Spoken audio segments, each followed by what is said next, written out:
धरतीपुत्र नंदिनी कहानी में कई भावनात्मक मोड़ और घटनाएं हैं जो उसके जीवन में उथल-पुथल पैदा करती हैं। नंदिनी का प्रेम अंग्रेजी हीरो से है और यह प्रेम उसकी जिंदगी का एक महत्वपूर्ण हिस्सा है। एक दिन जब नंदिनी की तबीयत खराब होती है, उसके अंग्रेजी हीरो ने उसे एक विशेष गहना दिया था, जिसे वह अपने जीवन की अमूल्य धरोहर समझती है। परंतु परिस्थितियां ऐसी होती हैं कि यह गहना उससे छीनने की कोशिश की जाती है, जो नंदिनी को गहरे मानसिक और भावनात्मक आघात में डाल देता है। नंदिनी अपनी भावनाओं और आत्मसम्मान की रक्षा करते हुए इस गहने को अपने पास रखने की पूरी कोशिश करती है।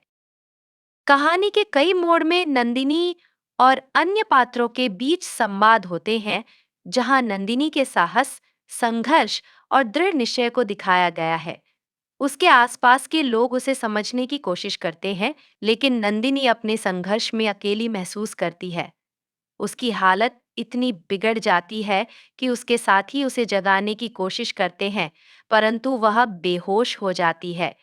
उसकी गहरी भावनाएं और उसकी अंग्रेजी हीरो के प्रति प्रेम उसे फिर से जागृत कर देते हैं और वह अपने जीवन को पुनः संघर्षपूर्ण रूप से जीने का संकल्प करती है।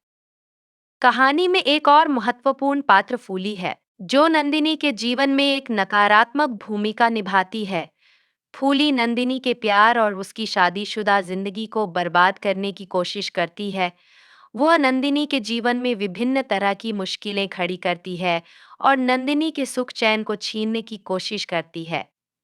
नंदिनी और फूली के बीच का संघर्ष कहानी का केंद्रीय तत्व है, जिसमें दोनों महिलाएं अपनी अपनी जिद और इच्छाओं के लिए लड़ाई करती हैं।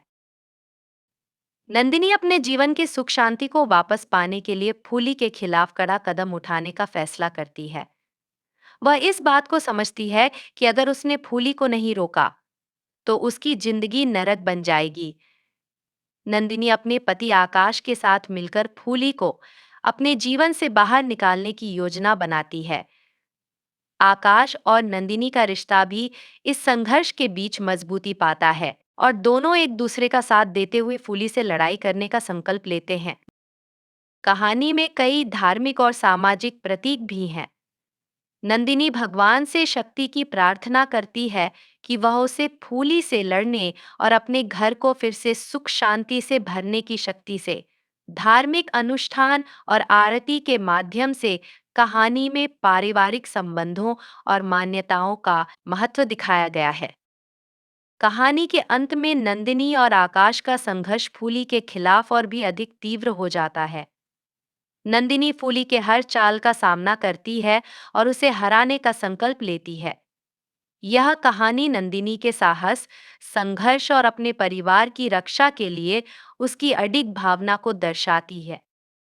नंदिनी की यह यात्रा आत्मसम्मान और प्रेम की खोज की कहानी है, जो बताती है कि जब तक इंसान अपनी सच्चाई और न्याय के लिए लड़ने को तैयार होता है, तब तक वह हर कठिनाई को पार कर सकता है।